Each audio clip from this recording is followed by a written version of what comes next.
Que diriez-vous de travailler chez Google ou Meta en tant que développeur à succès? À votre avis, est-il possible pour un développeur français d'avoir un impact aux États-Unis? Comment faire pour en arriver là et quelles sont les coulisses d'une des sociétés les plus connues au monde? Eh bien, c'est ce que nous propose Christopher Chedeau, le co-créateur de React Native, mais pas que. C'est une belle réussite vraiment inspirante qui donne envie de se jeter tout de suite sur le clavier pour créer sa propre aventure et pourquoi pas rejoindre Christopher à San Francisco. Pourtant, cette aventure et l'impact qu'elle a eu sur Christopher a failli ne jamais se produire. Et rien n'était gagné pour lui, il a même failli passer à côté de la chance de sa vie. Et pour y arriver, il a vraiment dû mettre les bouchées doubles. Dans ce podcast, vous allez découvrir les coulisses de cette ascension et bien plus encore. Alors, installez-vous confortablement, préparez le popcorn, vous êtes prêts? C'est parti!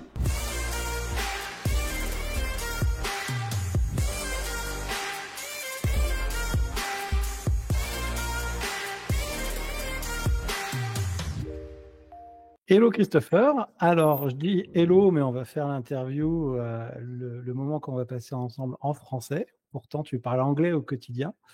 La plupart des gens te connaissent sur un pseudo un petit peu différent qui s'appelle VJeux avec 2X. D'ailleurs, j'aimerais savoir pourquoi il y a 2X, on en parlera peut-être un petit peu plus tard. Derrière ce pseudo se cache un compte Twitter avec 54 000 abonnés. Et pourtant, tu fais juste du dev. Mais tu fais du dev peut-être ailleurs qu'en France. Tu as un parcours un petit peu spécial. Et je te remercie d'avoir accepté mon invitation pour parler un petit peu de tout ça avec toi. Et du coup, je vais te poser quelques questions parce que quand on devient développeur, eh bien, souvent, on le devient pour des raisons un petit peu différentes de ce qu'on connaît aujourd'hui. Aujourd'hui, développeur, c'est un petit peu à la mode. Ça s'est démocratisé beaucoup, en tout cas, la vision du métier de développeur quand l'iPhone est arrivé, parce que les gens se sont réalisés qu'on pouvait faire des choses exceptionnelles avec son smartphone. Mais du coup, comment on faisait pour avoir des choses exceptionnelles? Il fallait des développeurs, alors qu'ils existaient depuis des décennies, mais on ne les voyait pas trop, tu vois. C'est un petit peu sorti du bois. Et moi, je vais te poser la première question. Quand tu étais petit, est-ce que tu avais des prédispositions pour devenir plus tard développeur? Est-ce qu'il y avait des choses qui t'animaient? Qu'est-ce qui fait que quand on devient développeur aujourd'hui à San Francisco, on va y revenir, on a commencé en France, qu'est-ce qui t'a motivé à un moment? Est-ce que petit, tu avais déjà envie? Salut. Ouais, donc du coup, déjà, je m'appelle Christopher. Et comme tu as dit, j'ai vécu en France jusqu'à mes 22 ans et après, je suis parti aux États-Unis. Et ouais, du coup, mon père était aussi ingénieur informaticien. Et du coup, il ramenait toujours plein de gadgets à la maison. Donc, du coup, on avait les derniers gros PC, les grosses tours avec les gros écrans, les zip drive, enfin, tous ces trucs-là. Et du coup, lui, il adorait enfin, manipuler et tout ça. Et donc, je me rappelle, quand je crois que j'avais 8 ans, un truc comme ça, du coup, euh, pardon, il m'avait montré comment enfin, créer un fichier HTML. Et donc, Ah du ouais, coup, tu pouvais enfin, aller sur Internet, mais tu pouvais aussi enfin, mettre des balises B, table, etc. Et enfin, ça s'affichait à l'écran. Et du coup, j'étais en mode, ah putain, c'est trop cool. Et du coup, j'ai commencé à faire des sites web comme ça. Mais enfin, super basique en HTML. Et après, enfin, j'ai commencé un peu de PHP, mais enfin, c'était super basique. Mais ouais, du coup, enfin, ça vient de là, mon inspiration. Et je me rappelle quand j'avais 13 ans, du coup, enfin, à l'école, ils nous demandent hey, qu'est-ce que tu veux faire enfin, dans la vie et tout ça. Et j'avais dit, ouais, je veux travailler dans l'informatique. Après, à l'époque, comme tu disais, enfin, c'était en mode, enfin, c'était pas un vrai métier, enfin, personne, enfin, c'était pas connu, enfin, les gens regardaient un peu plus comme étant, t'es un geek, donc du coup, t'as pas d'amis, enfin, tu as raté ta vie et tout ça. Et donc, mais moi, j'étais en mode, ah, c'est trop cool, je peux faire des choses et tout ça, donc j'ai continué. ok, ouais, donc tu as déjà senti par ton papa le côté créativité, ce qu'on pouvait faire avec. Mm. Exact. Moi, je me souviens d'une époque où, quand on cherchait finalement un informaticien en famille, c'était soit pour réparer l'ordinateur, pour l'antivirus, et, et ou le problème d'imprimante. Et on se disait, bon, il travaille dans l'informatique. Et maintenant, on s'aperçoit qu'il y a certains développeurs qui connaissent mieux le métier que certains professionnels dans les entreprises, quand ils sont remplacés, ils découvrent l'entreprise. Et souvent, le développeur, il a dû coder exactement l'application, le métier, en fait. On parle de compétences métiers. Et ça a bien évolué. Et du coup, alors ça, c'était ta motivation petit. Comment s'est passé après ton adolescence, dans le sens où tu as sûrement commencé à prendre une filière pour faire ça? Tu as fait l'EPITA, j'ai vu. Et l'EPITA, à l'époque, moi, j'avais regardé aussi, je trouvais ça formidable parce qu'on pouvait faire, en fait, c'était concret. C'était, en tout cas de l'extérieur, c'était pragmatique, avec des compétences assez poussées. Et ça changeait un petit peu de ce qu'il y avait dans l'enseignement plutôt institutionnel parce que, justement, école privée. Est-ce que tu peux nous en parler un peu? Comment ça s'est passé ta rencontre avec l'EPITA? Ouais, du coup j'étais à l'école, enfin au lycée, et enfin je savais à cette époque-là que je voulais travailler dans l'informatique. Et en fait, une des grosses questions pour moi, c'était, j'avais déjà trouvé un boulot, dans l'informatique, je gagnais déjà de l'argent, dedans, et je savais déjà coder. J'aurais pu trouver un boulot directement. Et du coup, c'était, est-ce que j'ai envie, genre, d'arrêter l'école et de commencer ça, ou alors, d'aller dans une école pour ça. Et du coup, j'ai pas mal réfléchi et je me suis dit, bon, c'est débile d'arrêter l'école alors que, je travaille bien à l'école, etc. Et du coup, j'ai trouvé Epita. Et le truc qui m'a vraiment plu avec Epita, c'était que c'était vraiment dédié à l'informatique. Et donc, du coup, tout le cursus, à la fin, tu as un vrai diplôme, mais tu n'as quasiment pas de physique, tu n'as pas de géographie, et tout est remplacé par, ah, bon, bah, tu as tout l'algorithme, etc. Et donc, du coup, j'étais super motivé pour y aller. Le problème, c'est que, comme tu dis, c'est une école privée, ça coûtait cher, et mes parents ne pouvaient pas payer. Et donc, du coup, c'était une vraie question, est-ce que je vais y aller, est-ce que je vais prendre un prêt, etc. Et du coup, la première année, mes parents ont pu prendre le prêt, être garant du prêt. Malheureusement, leur situation financière, la deuxième année, n'a pas fonctionné. Et du coup, je ne peux plus prendre un prêt. Et du coup, j'ai travaillé pendant les soirs et les week-ends pour pouvoir le payer. Donc, du coup, comme ça, j'ai réussi à faire le truc. Donc, du coup, c'était beaucoup plus intense pour moi parce que j'étais en mode, bon, bah, je travaille et en Ah plus, ouais. je fais l'école. Mais ça s'est bien passé. Ah oui, c'est alors ça je savais pas. Et tu faisais quoi comme travail le soir et Euh, week-end? du coup, quand j'avais 16 ans, non, non, non, non, pardon, quand j'avais 13 ans, j'ai découvert World of Warcraft qui était Ouais. en alpha. Et du coup, j'ai travaillé pour faire des add-ons pendant l'alpha et pendant la bêta.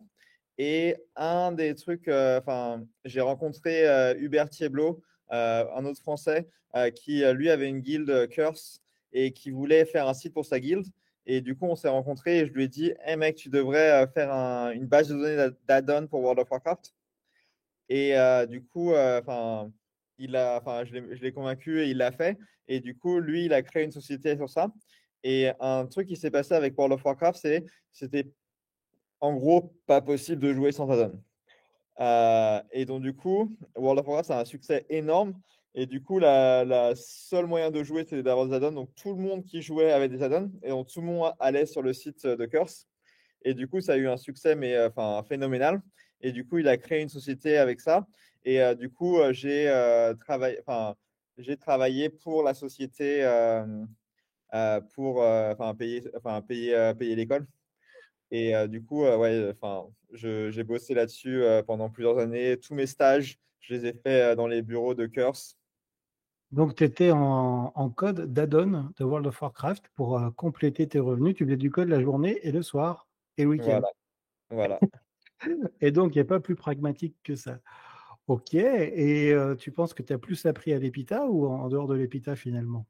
Du coup, une des choses que j'ai beaucoup aimé à l'EPITA, c'est la façon dont je pense, c'est tout ce que j'ai appris à coder par moi-même, je pouvais l'apprendre par moi-même.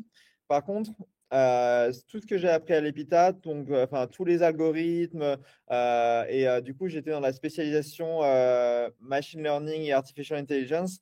Et donc, du coup, j'ai appris toutes les maths théoriques, etc., sur comment ça marche.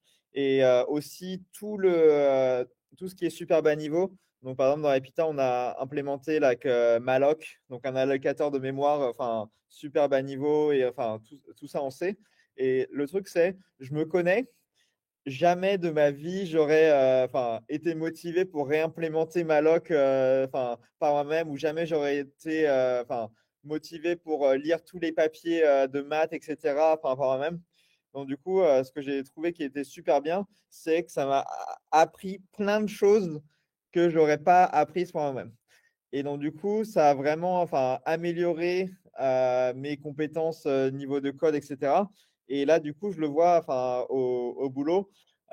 C'est tous les autodidactes. Il y a un moment, ils comprennent pas et ils sont pas motivés pour arriver passer beaucoup de temps à apprendre des trucs comme ça.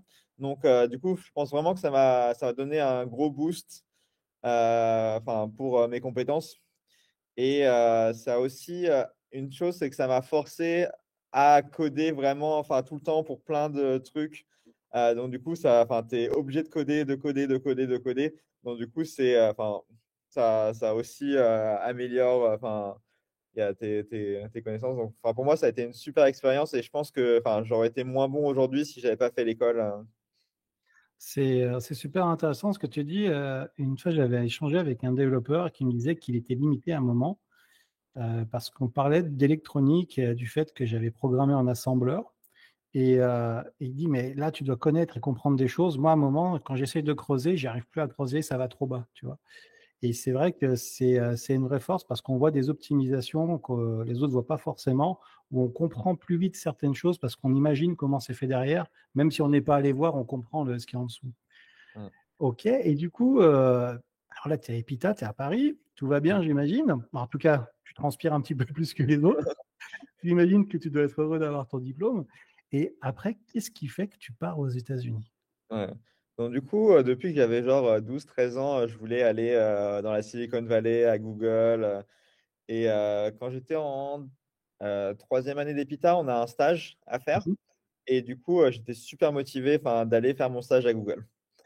Et du coup, il y avait un ancien d'EPITA qui bossait à Google et qui est venu faire une présentation dans Epita. Et du coup, j'étais en mode, ah, vas-y, j'ai envie de postuler pour un stage. Et du coup, il m'a rajouté dans le pipeline des stages. Et du coup, j'étais super content. Et là, j'ai eu une interview. Ouais, Euh, et du coup, je savais pas à quoi m'attendre. Et ouais, du coup, d'accord. j'ai passé l'interview et ils m'ont posé des questions, mais j'étais Oui, complètement pris au dépourvu. Par des exemple, interviews Google. Ouais. ouais, par exemple, ils m'ont posé une question sur comment, quand tu as des race conditions, que tu fais en sorte que les race conditions ne marchent plus que ça. Et moi, je suis un développeur front-end, JavaScript et tout ça. Ouais, ouais. Genre, j'avais aucune idée, jamais de ma vie, même maintenant, j'ai utilisé ça. Et en plus, le cours qui bossait sur ça, il était le semestre d'après, donc je ne l'avais pas encore eu. Et donc, du coup, j'ai complètement raté l'interview. Et aussi, je ne savais pas comment ça marchait, le setup et tout ça. Et du coup, ouais, j'ai raté. Et en plus, le pire, c'est ils sont foirés dans le système de recrutement et ils m'ont pas envoyé de message disant que j'avais pas été pris. Ah merde, Et du coup, d'accord. 3 mois plus tard, j'étais en mode bon, bah j'ai pas de nouvelles. Je pense que j'ai pas été pris. Et du coup, ils m'ont dit oui, effectivement, tu n'as pas été pris. Mais du coup, c'était une expérience. Et du coup, j'ai fait mon stage chez Curse à San Francisco. C'était super cool. Mais du coup, l'année prochaine, l'année d'après, c'était mon stage de fin d'études. Et du Ouais, coup, j'étais en mode bon, cette fois-ci, je vais vraiment comprendre comment ça marche. Je vais vraiment entraîner, etc. Et du coup, j'ai lu pas mal de bouquins sur comment ça marche, les interviews des big tech et tout ça. Et du coup, un des bouquins principaux, c'est Cracking the Coding Interview, qui était par une ancienne de Google. Et du coup, ça a été vraiment super utile. Et j'avais toujours en tête je vais aller bosser chez Google. Sauf que j'ai un blog et pendant un week-end, j'étais intéressé par implémenter, pour le fun, un des macros en C++ pour écrire du code qui ressemble à JavaScript et qui exécute comme JavaScript, mais c'est du C++. D'accord. Et du coup, c'était un petit side project, fun pour le week-end. Et là, je l'ai posté sur Hacker News et ça c'est allé sur la front page de Hacker News.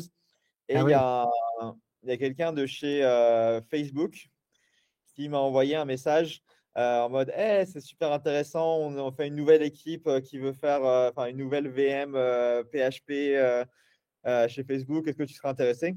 Et du coup, la personne, elle avait le titre de VP, Vice President à Facebook. Ah Et oui. du coup, la première chose dans ma tête, c'est en mode bon, c'est une prank, c'est un de mes Ah ouais, ouais. potes à l'école qui est en train de se moquer de moi, quoi. Mais non, non, en fait, il était vraiment Vice President. Et après, un truc, c'est en France, il y a un vice-président. Mais aux États-Unis, la façon dont ça marche, c'est Vice President, il y en a plein, c'est en dessous Mm. des C-suites.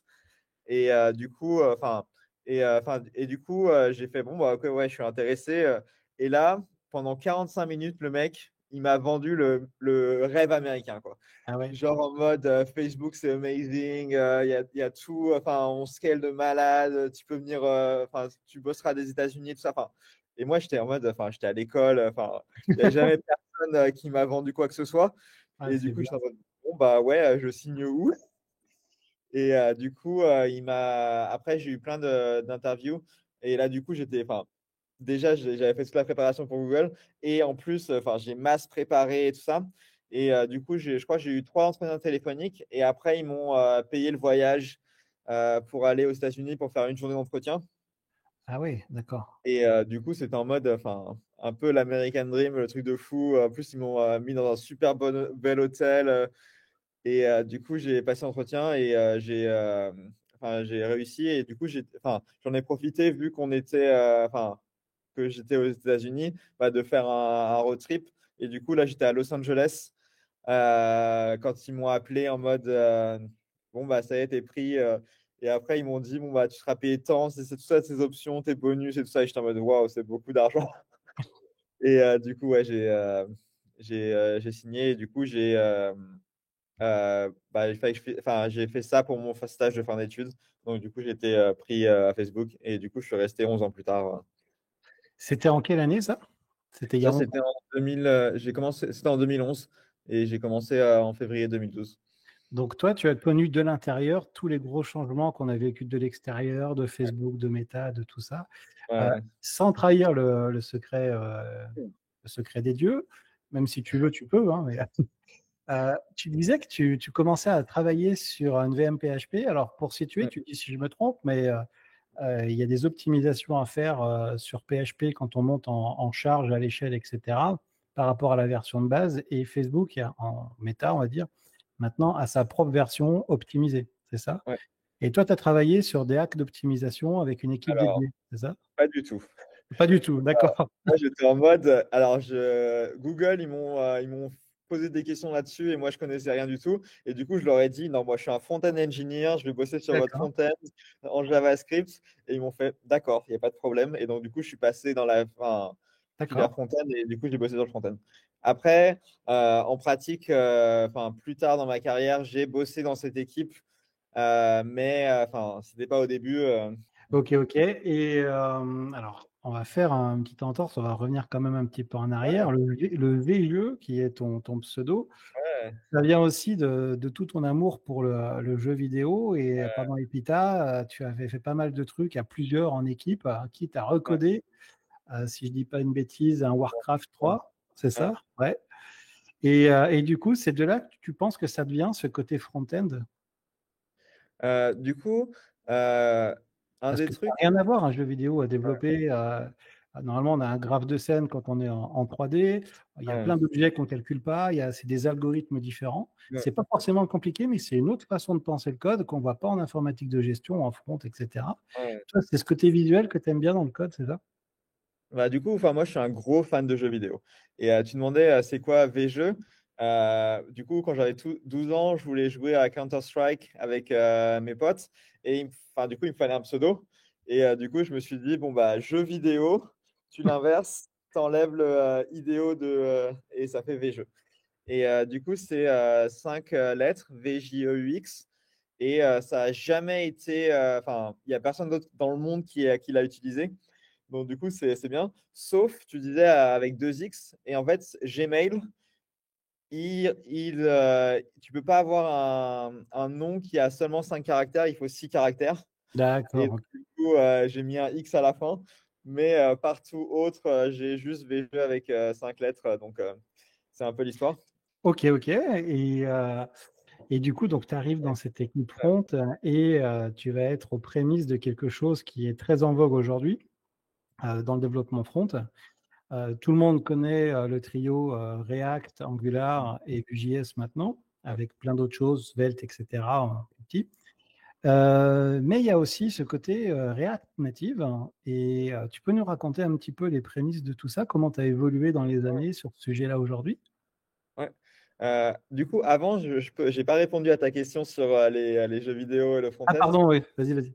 Donc, je peux faire ça et après, on peut parler de React Native. Donc, du coup, ce qui se passe, enfin, pour moi, ce que j'adore, c'est vraiment avoir l'aspect immédiat de Ouais. tu changes quelque chose et tu as une visualisation qui apparaît. Et du coup, je suis aussi un gros fan de jeux vidéo. Et du coup, ce que j'ai fait à Epita, ce qui est super cool, c'est pendant la première année où tu rentres, du coup, tu peux créer le gros projet de l'année et tu fais une équipe de 4 personnes et tu vas créer un jeu vidéo. Et du coup, une des choses qui m'a toujours fasciné dans enfin, tout ce qui est interface, c'est tu écris par exemple du HTML, tu écris du CSS, du JavaScript, et comment est-ce que les choses que tu écris, ça s'affiche à l'écran.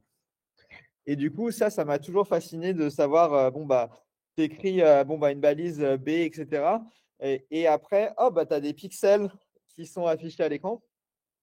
Et du coup, j'ai trouvé que c'est une bonne opportunité de créer un jeu vidéo. Bon, bah là, c'est vraiment littéralement, tu es obligé Mm. de convertir ça en pixels à l'écran. Et donc, du coup, la partie où je me suis focus, c'est tout ce qui est l'affichage 2D. Donc, du coup, j'ai fait comme dans World of Warcraft, tu peux faire du l'UA et du XML qui est vraiment similaire au HTML et au CSS et au JavaScript. Et du coup, j'ai fait un moteur de rendu. En gros, ton XML, il définit, ah bon, bah, ça c'est un carré, ça Mm. c'est une image, ça c'est un bout de texte. Et du coup, je prends ça et je le convertis en triangles qui sont affichés à l'écran. Donc ça a été ma grosse contribution dans le truc. Et le reste de mon équipe, ils ont bossé sur la partie réseau pour faire que ça marche à plusieurs, sur la partie logique du jeu, tout ce qui est pathfinding et sélectionner des unités, Mm. etc. Et donc, du coup, tous ensemble, on a réussi à avoir un clone de Warcraft 3 à la fin. Mais du coup, ça, c'est tout ce qui m'intéresse. C'est ouais, vraiment comment tu passes bon, bah, t'écris du code à c'est affiché à l'écran. Et du coup, j'ai bossé beaucoup, j'ai fait plein de sites web et j'ai aussi du coup, fait ce moteur de rendu. Et du coup, je suis rentré à Facebook. Et un des je crois que c'était 3 mois après être rentré à Facebook, j'ai eu un meeting avec une personne nommée Jordan Walk. Et du coup, je ne le connaissais pas, mais les gens m'ont dit ouais, il fait des trucs intéressants sur le front-end, va lui parler. Et du coup, j'ai eu un meeting avec lui. Et du coup, il m'a pitch React. Et en gros, D'accord. la première question qu'il m'a demandé quand je lui ai parlé, c'est quoi la chose la plus difficile dans le front-end aujourd'hui? Et du Mm. coup, j'étais en mode, mais c'est quoi cette question? De quoi tu me parles? Et du coup, j'étais en mode, bah, je sais pas. Et du coup, ce qu'il m'a dit, c'est les mises à jour. En Mm. gros, Mm. sa Ouais. théorie, c'était si tu es en mode PHP et tu veux afficher quelque chose à l'écran, bah, c'est super, c'est relativement facile. Tu prends les données de ta base de données et tu modifies et tu rajoutes des balises HTML et c'est bon, tout est, c'est facile à écrire, il n'y a pas de bug et ça. Par contre, ce qui est le plus difficile, c'est bon, bah, quand l'utilisateur clique sur un bouton, Ah bah là, du coup, il va falloir trouver sur quel bouton il a cliqué, trouver les objets qui sont qui sont affichés, les modifier et faire en sorte que quand tu modifies ça et que tu cliques sur un autre bouton, bah, enfin, ça affecte pas les autres changements, etc. Et du coup, lui, sa théorie, c'était en mode, imaginons qu'on oublie, qu'on fasse comme si les mises à jour n'existaient pas. Et à chaque fois que quelque chose change dans le système, on va juste tout réécrire comme s'il n'y avait rien. Et du coup, ça, c'est la partie facile. Et il m'a dit, bon, bah, j'ai fait un système qui fait ça. Et du coup, j'étais en mode, alors, déjà, le mec, il est dans une autre planète. Qu'est-ce qui s'est passé, quoi? Et après, du coup, je me suis dit, pour le coup, il a raison. S'il arrive à faire un système comme ça, bah, vraiment, ça va résoudre plein de problèmes qu'on a dans le front-end. Mais le truc, ma réaction initiale, c'est en mode, mais ça va jamais être assez rapide. Ouais, voilà. Ouais. En mode, à chaque fois que tu fais une mise à jour, tu vas jusqu'à tout recréer et tout ça. Enfin, il y a no way, quoi. Et du coup, j'ai eu ce meeting random. Et 2 semaines plus tard, j'avais un week-end et je me suis dit, bon, est-ce que je vais l'essayer. Et du coup, quand je bossais pour Curse pendant les soirs et week-ends, j'ai bossé sur une façon d'afficher. Dans World of Warcraft, tu peux avoir des guildes. Et du coup, il y a un des gros trucs, c'était bon, bah, comment tu recrutes des joueurs.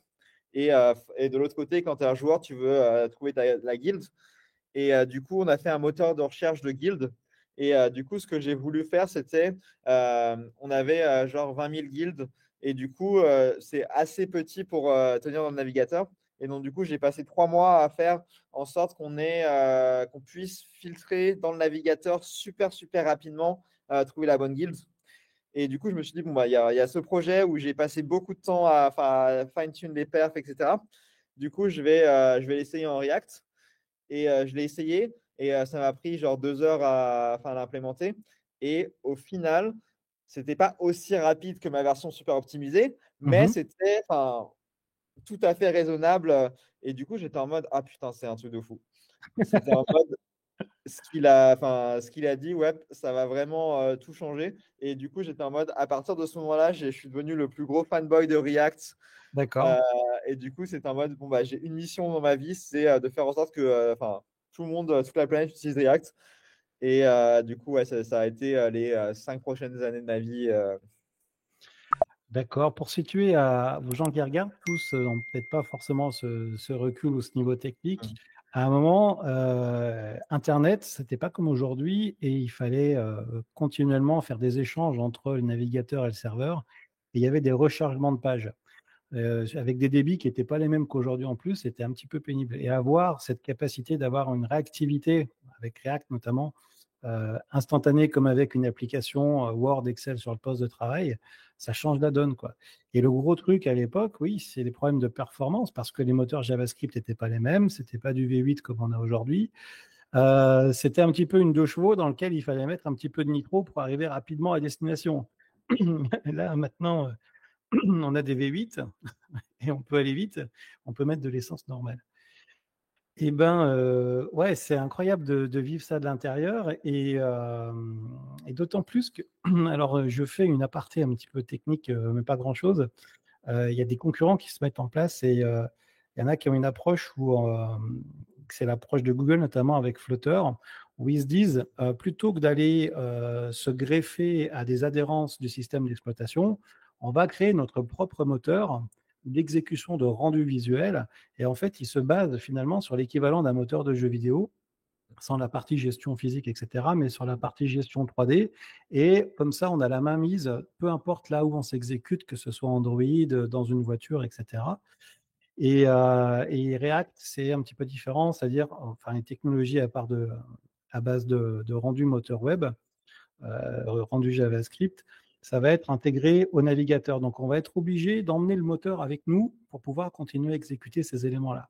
Mais avec le temps, c'est devenu tellement performant et optimisé qu'on arrive à des performances hyper acceptables. Et comme tu disais, voilà, Et souvent, les développeurs, ils ont cette envie d'optimiser passer 99% de leur temps à optimiser 1% de l'application qui sera utilisée. Avec le recul, on fait un peu le ratio et donc, c'est ce que tu fais à ce moment-là. Tu te dis, ouais, ça booste, ça va envoyer. Et d'ailleurs, ça se voit aujourd'hui sur l'adoption de React. Mais là, c'était React, tu n'es pas encore React natif. Qu'est-ce qui s'est passé après dans la transition du coup? Ouais. Donc, du coup, ce qui était intéressant, c'est Jordan Walk, la même personne qui a fait React, lui, c'était pas un développeur web. À la base, c'était un développeur OCaml et, lui, le web, ça l'intéresse pas vraiment. Lui, ce qu'il veut, c'est vraiment faire en sorte que le mode de pensée fonctionnel et comment améliorer l'expérience utilisateur. Et du coup, lui, il a réfléchi React en mode, c'est pas juste pour le web, c'est pour n'importe quelle plateforme de rendu visuel. Et du coup, quand je suis rentré à Facebook en 2012, un des gros focus de la boîte, c'était mobile first. Et donc, du coup, c'est pas, pour replacer dans le contexte, du coup, Facebook a fait une IPO, donc il est rentré en bourse. Et du coup, le stock, il a complètement dégringolé.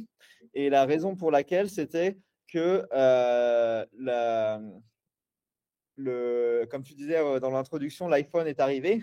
Et du coup, beaucoup de gens allaient sur l'iPhone. Et du coup, Facebook avait beaucoup de trafic sur l'iPhone, mais on avait zéro monétisation. D'accord. Et du coup, c'était en mode, bon, bah, OK, Facebook, c'est un site web.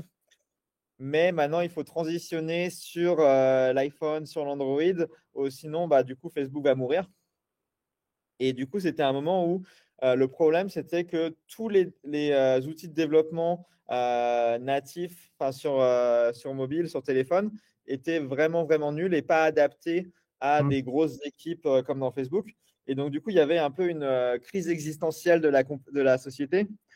Et du coup, tout ce dont tout le monde parlait, à l'intérieur et à l'extérieur de la société, c'était comment est-ce que Facebook va s'adapter au téléphone. Et du coup, Jordan, qui voit ça, il était en mode, bon, bah, React, c'est bien, ça marche bien pour le site web, mais c'est pas ça le futur de la société. Le futur de la société, c'est le téléphone. Et donc, du coup, il a commencé à réfléchir comment est-ce que je peux utiliser React pour pour pouvoir l'exécuter sur une application native. Et du coup, à Facebook, ce qu'on a, c'est on a des hackathons. Des hackathons. Et du coup, il y avait un summer hackathon de 3 jours. Et du coup, il a dit, hey, vas-y, viens, on va essayer de faire marcher React sur iOS, sur les iPhones. Et du coup, on a fait ça avec lui, moi, Ashwin Barambe et Lin He. Et du coup, les trois, on était dans l'équipe photo et lui était dans l'équipe JavaScript infrastructure. Et du coup, on a fait un prototype. Et, à la fin du hackathon, tout le monde peut présenter les hacks qu'ils ont fait. Et du coup, on a présenté. Et les 5 hacks qui sont les plus intéressants, ils ont le droit de présenter à Mark Zuckerberg. Et du coup, on a été sélectionné parmi ces 5. Et du coup, on a fait la démo à Mark Zuckerberg. Et du coup, ce qui était ouf, c'est du coup, on a fait la démo. Et dans la semaine qui a suivi, en gros, on a eu des meetings avec tous les directeurs, les VP, enfin tout le monde. Excellent. Et du coup, en mode, vas-y, montre-nous ce que tu as fait et tout, ça peut être super intéressant. Et du coup, c'était, moi, je venais juste d'aller aux États-Unis. J'étais 1 an dans la boîte et il se passe ça. Du coup, c'était un peu un truc de malade, quoi. Ah Et ouais. du coup, par contre, le truc, c'était maintenant, il a fallu pour moi faire un choix. Est-ce que je vais bosser là-dessus full time? Ouais. Et du coup, c'était quand même pas un choix facile parce que, j'ai déménagé de France aux États-Unis, je me suis marié avec ma copine pour puisse venir avec le visa, etc. Elle, on s'est tous déplacés à l'autre bout du monde. Et du coup, est-ce que je vais euh, tout quitter, tout ce que je connais, tout le truc web pour bosser sur ce projet qui est quand même assez fou de vouloir recréer tout un operating system, etc. Est-ce que c'est vraiment ce que j'ai envie de faire? Et du coup, pendant 3 mois, j'ai pas je ne me suis pas lancé là-dedans. J'ai fait non, je reste dans l'équipe photo, mais toujours en train de regarder. Et par contre, Ashwin et Lynn et Jordan, eux, ils ont décidé, vas-y, on va bosser dessus. Et du coup, Ashwin et Lynn dans l'équipe photo, ils étaient en train de recréer une application photo. Et du coup, ils ont dit, bon, bah, on va utiliser React Native, enfin, c'était pas appelé ça comme ça à l'époque, pour bosser sur l'application photo. Et le problème, c'est 3 mois après, du coup, ils se sont rendus compte qu'ils ont passé plus de temps, enfin, quasiment tout leur temps, à implémenter React Native et D'accord. pas implémenter l'application photo. Eh oui. Parce qu'il il y a beaucoup de boulot là-dessus. Et du coup, ils ont dit, bon, bah, les mecs, désolé, mais notre but, c'est vraiment d'implémenter l'application photo et pas React Native. Et du coup, on va réimplémenter ça en native pour pouvoir ship. Et du coup, bah, c'était une grosse question de, bon, bah, qu'est-ce qu'on fait, quoi. Et du coup, là, c'est là où je me suis convaincu que, bon, là, faut arrêter de déconner. Et du coup, dans ces 3 mois, ils ont vraiment fait un truc où ils ont dérisqué. Et en gros, si tu montrais l'application à n'importe qui, ils auraient été incapables de dire que ce n'était pas une application native. Et donc, du coup, c'était ça le litmus test pour moi et enfin pour l'équipe de React Native, c'était est-ce que tu peux montrer ça et est-ce que tu peux faire la différence? Est-ce que c'est une app native ou c'est une app web? Et dans le passé, la raison pour laquelle le web, ça n'a pas marché vraiment dans le mobile, c'est parce Oui. que les performances n'étaient pas bonnes et les gestures et tout ça, tu sentais qu'il y avait une grosse différence. Et du coup, eux, ils ont réussi à prouver que non, avec ça, on code comme si on codait dans le web, mais tu as un truc vraiment natif, natif à la fin. Et donc, du coup, ça m'a convaincu de faire, bon, il faut arrêter de déconner. Et je me suis convaincu que ouais, ça allait marcher. Et du coup, j'ai passé les quelques années après à bosser sur ça. Et en parallèle, à vraiment pousser l'écosystème React. Et du coup, là, je suis sorti de l'équipe photo où, à ce moment-là, je bossais quasiment à 60% de mon temps sur React Anyway. Et donc, du coup, je suis allé, j'ai été à plein temps sur React Native. Et du coup, on a vraiment poussé le truc. Et du coup, on l'a open source un an après. Et ça a bien marché, quoi. D'accord. Et ça va être intéressant parce que de l'extérieur, on voit toujours, tiens, Facebook l'utilise en interne, Google l'utilise en interne, etc. Il y a eu un changement parce que là, il y a l'application photo, mais du coup, après, il y a Mark Zuckerberg, j'allais dire Marco, qui, qui a eu la bonne idée de racheter Instagram, qui booste pas mal le groupe hein, au niveau des actions, etc. Du coup, l'application photo a été remplacée par Insta, c'est ça? Euh, Et, du, ouais. et question, est-ce que Insta est développé en React Native aujourd'hui? Alors, du coup, pour l'application photo, euh, c'était ça, c'était après qu'on ait racheté Instagram. Ah d'accord, Et ok. en pratique, cette application sur laquelle ils bossaient, ils l'ont pas, ça n'a Ils pas n'ont pas marché. continué. Ok, ça Voilà. marche. Donc, du coup, ça, c'est un truc aussi, c'est une des choses à Facebook, c'est tu vois tout ce qui a marché, Ouais, mais il y a aussi tout ce plein qui de n'a pas trucs marché. Eh oui, qui n'ont eh pas oui. marché, etc. Et du coup, ça, c'est une des choses que j'ai trouvé super intéressante dans l'optique Silicon Valley, c'est du coup apprendre des erreurs. Et du coup, même si ça n'a pas marché, bah, du coup, ça a permis le développement de React Native. Et du coup, React Native, ça a marché. Et du coup, une des choses technologiquement que j'ai vu dans Facebook, c'est la plupart des grosses avancées technologiques qu'on a eues dans Facebook, ça a été pour pousser des choses, des produits qui n'ont pas forcément marché, mais qui ont permis on a réfléchi à comment faire un truc qui est 100 fois meilleur que que ce qui existe actuellement. Et du coup, pour faire ça, il faut aussi implémenter des nouvelles technologies, etc.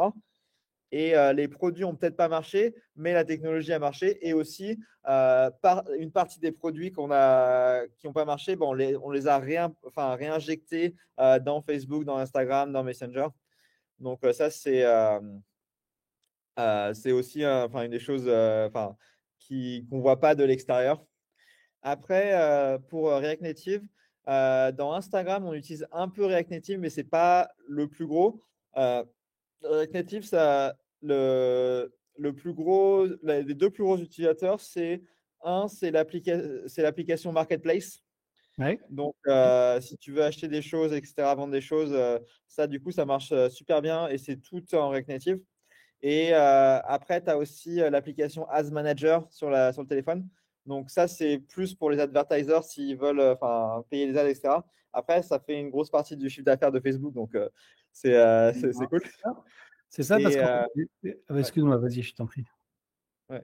Et après aussi, une des grosses forces de React Native, c'est que ça marche à la fois sur iOS, sur Android, et aussi on a une version web. Et donc du coup, pour tout ce qui est ouais, qu'on appelle le long tail, donc ce qui n'est pas le truc principal, mais il y a plein de features dans Facebook. Par exemple, une, c'est Crisis Manager. Donc s'imagine, il y a Hum, euh, il y a un comment tremblement ça de s'appelle? terre. Un tremblement de terre ou que ça. Du coup, on va envoyer des notifications à tout le monde pour voir hey, est-ce que tes amis sont safe, etc. Et donc, ça, c'est écrit en React Native et ça marche dans iOS, Android, etc. Et donc, du coup, le fait qu'on puisse avoir plein de code base différentes, plein de cibles différentes avec une seule code base, ça permet d'avoir moins de besoin de gens et d'itérer plus vite. Oui, c'est super intéressant aussi parce que tout le monde, en tant qu'utilisateur, voit une partie des applications de Facebook. Mais comme toute entreprise, il y a aussi la partie professionnelle, ce dont tu parlais. Et même si c'est peut-être pas la plus visible par le nombre de personnes, c'est une des applications les plus importantes pour le groupe, en fait, puisque c'est ce qui ramène l'argent, la publicité, etc. Et aujourd'hui, alors, j'ai oublié de te demander ton âge pour resituer à tout le monde. J'ai 34 ans. J'ai 28 ans. Non, 34 ans. 34 ans.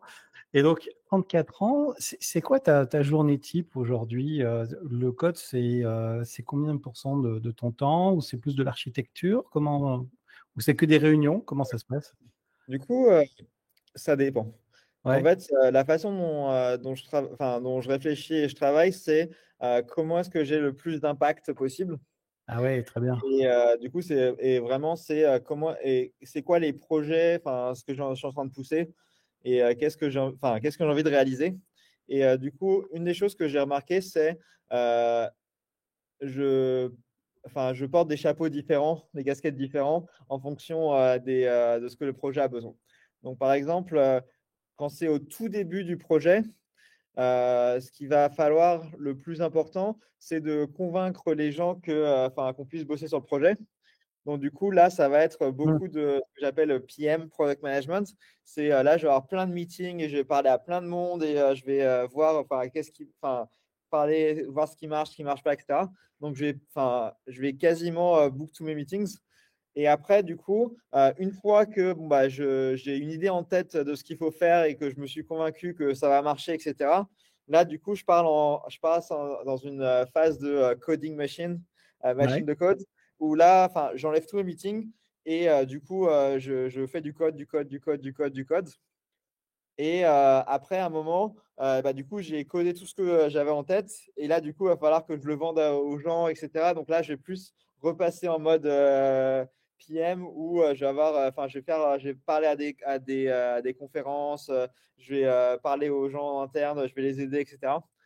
Donc du coup, c'est une des choses où il n'y a pas de journée type sur une année, mais tu as des phases où je fais une chose ou l'autre.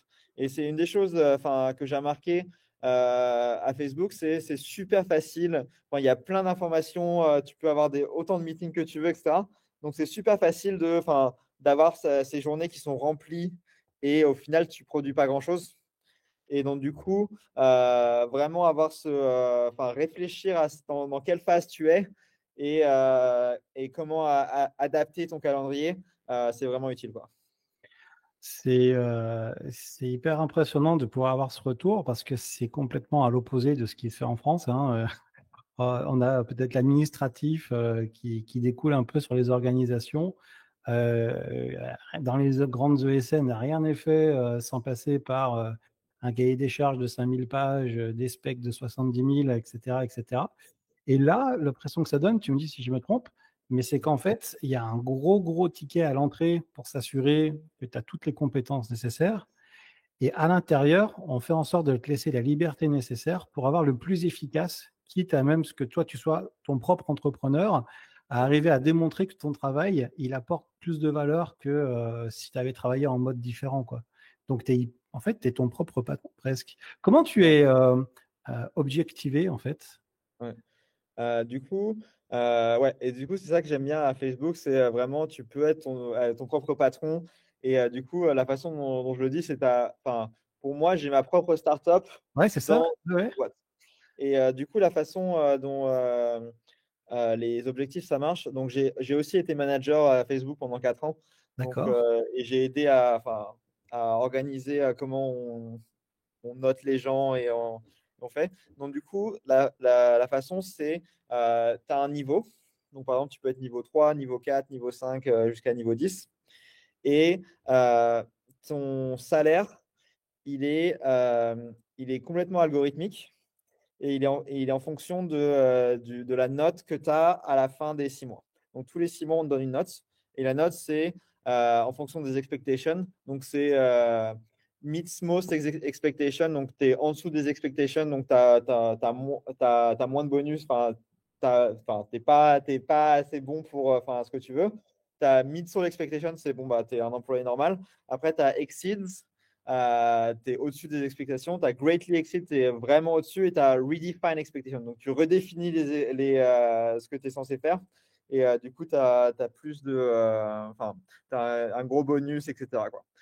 Donc, du coup, la façon dont le management, ça marche, c'est tous les managers d'une organisation autour de 200 personnes, ils vont se réunir et ils vont prendre tous les gens du même niveau et ils vont tous les mettre dans une case. Et du coup, le but, c'est de trouver enfin,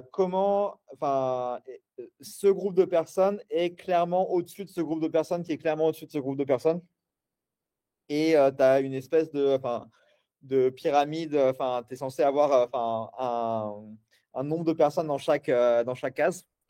Et du coup, le but, c'est vraiment de faire en sorte que enfin, les gens qui sont, qui produisent plus, qui ont plus d'impact, soient Mmh, mieux récompensés que les autres. Donc, du mmh, coup, ce qui est un peu difficile, c'est qu'il n'y a pas un critère objectif, c'est toujours en comparaison avec les autres. Après, c'est ce qui se passe en général. Enfin, une des grosses critiques de Microsoft, c'était qu'ils utilisaient le stack ranking. Et mmh. la façon dont le stack ranking, ça marche, il devait mettre absolument tout le monde entre deux personnes. Donc, il devait dire, toi, tu es entre ça et ça, toi, tu es entre ça et ça. Et du coup, ça faisait des gros problèmes parce que c'est vraiment difficile de mettre un ordre total dans une organisation. Et du coup, Facebook, c'est tu as un ordre, mais tu as des gros groupes. Et donc, du coup, là, c'est comment est-ce que tu vas faire en sorte que ce groupe-là, il soit mieux rémunéré, etc., que ce groupe-là. Et du coup, c'est une approche intéressante de comment tu manages.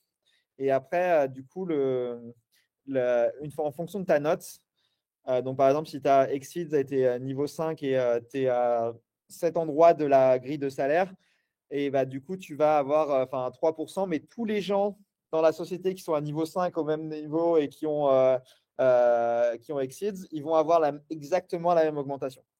Donc, du coup, ça, c'est un truc que j'ai trouvé super bien. C'est en tant que manager, tu parles pas du tout de salaire, tu parles pas de promotion. Enfin, tu parles de promotion, mais tu parles pas de hey, est-ce que tu peux me donner plus de bonus ou quelque chose. Et du coup, il y a beaucoup moins. Enfin, après, c'est un système humain, donc mais il y a Mmh. beaucoup moins de préférences personnelles et genre, oh, un manager donne tout le Mmh. bonus à une personne. Et parce que du coup, toi, en tant que manager, la note que tu mets, bah, du coup, elle va être review avec tous les autres managers de l'organisation. Et en général, ils ont aussi ils interagissent avec toi ou tu peux avoir une réputation, etc. Et donc, du coup, ça permet, je trouve que c'est un des systèmes que j'ai entendu et que j'ai vécu qui semble le plus faire que j'ai vu, quoi. Ok, et en tout cas, c'est motivant, ça donne envie. On aimerait peut-être en voir un peu plus comme ça en France. J'ai obligé de te poser une question parce que tu es un passionné, tu t'es battu pour arriver à terminer ton diplôme avec des problèmes d'argent qui aujourd'hui, à mon avis, sont largement résolus, tu vois. Et du coup, ça en valait la peine. Mais je pense que faire de l'argent en faisant du code, t'as peut-être pas l'impression de travailler quand tu le fais. Tu dis j'apprends encore plus. Et puis en plus, si ça me Ouais. permet de gagner de l'argent, c'est cool. Tu es passé par une école avec un diplôme, une école qui est reconnue en France.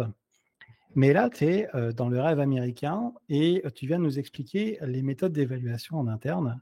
Et finalement, ce qui est jugé, c'est le niveau. Peu importe l'expérience, peu importe l'âge, il y a une remise en question continue. Quelle est pour toi maintenant, avec ta vision actuelle, la valeur des diplômes quand tu veux devenir un développeur? Alors déjà, une des choses, c'est si j'avais pas eu mon diplôme, Ouais. j'aurais pas pu avoir de visa pour les États-Unis.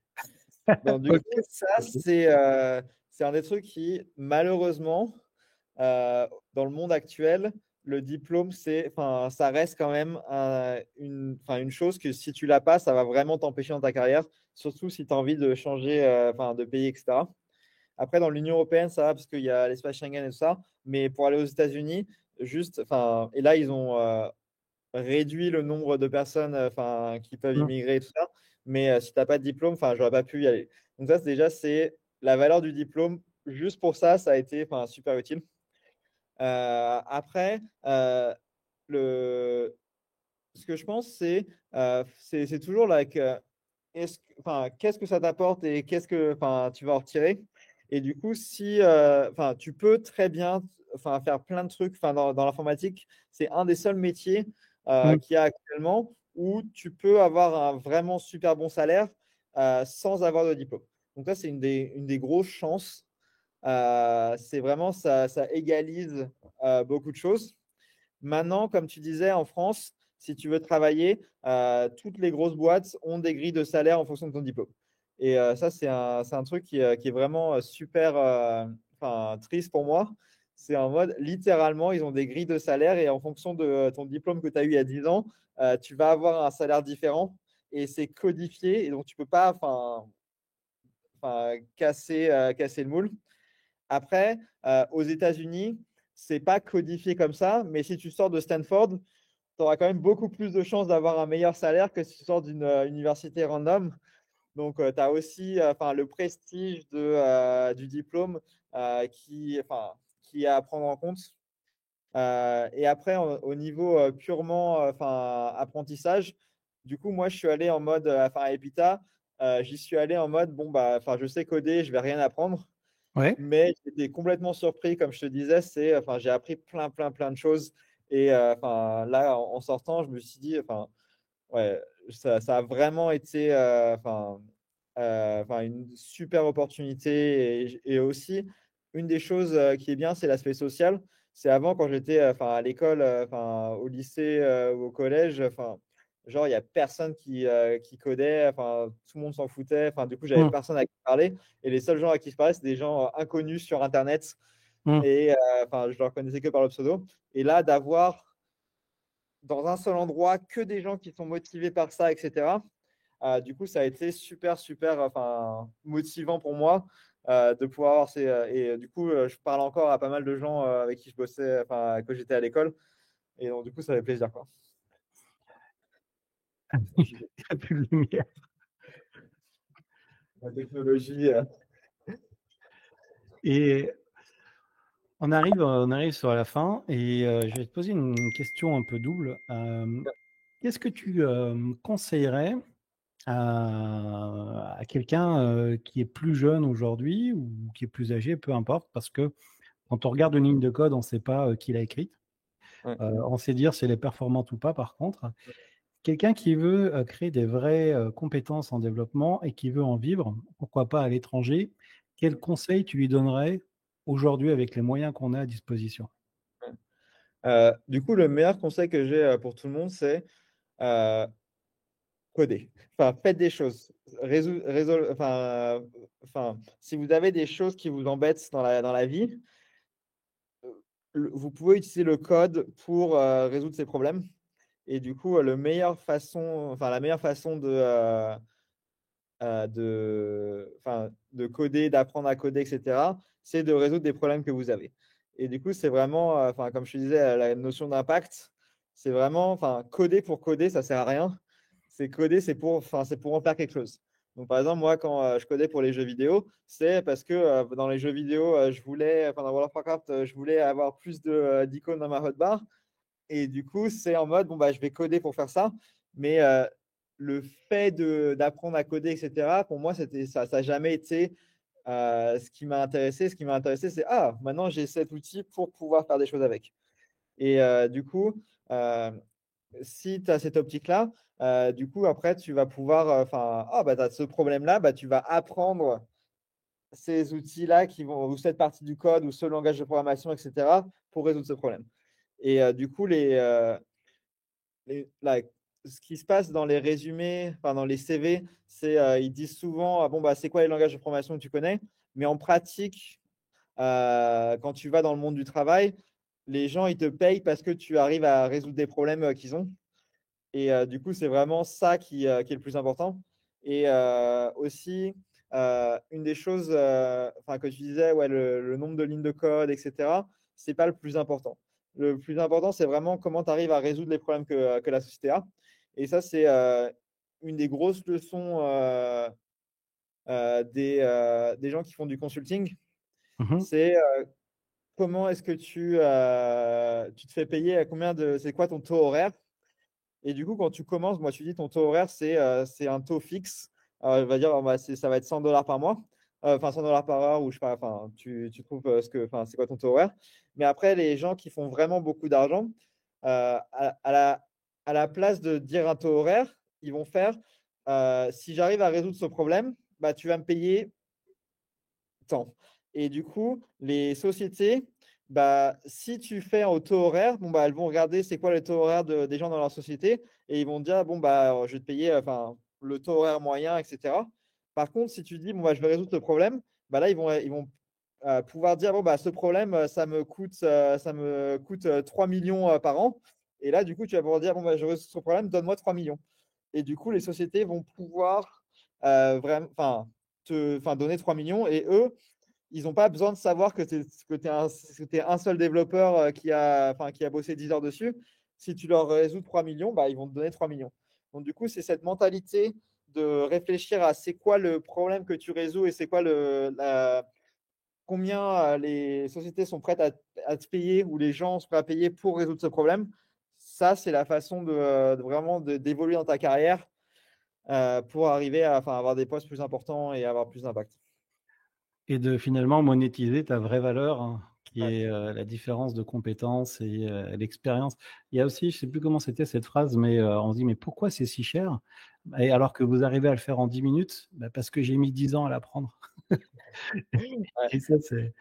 Il y a une autre phrase qui peut aider aussi les personnes, j'en profite un petit peu, c'est souvent, les gens font l'erreur quand ils veulent devenir développeurs en termes de reconversion professionnelle, c'est de se dire, je dois apprendre un langage de programmation, si j'en apprends plusieurs, je vais gagner plus d'argent. Et en fait, c'est se tromper d'objectif. L'objectif, c'est les projets et les langages, c'est simplement le moyen d'atteindre les projets. Et c'est un petit peu ce que tu disais. Et bon, c'est cool. Ça me fait super plaisir, Christopher, cet échange. Je pense qu'il va aider beaucoup de personnes. Moi, tu m'as fait rêver. Tu m'as refait briller les yeux, comme quand j'étais au début du code. En disant, qu'est-ce qu'on peut faire? Tiens, si on fait ça.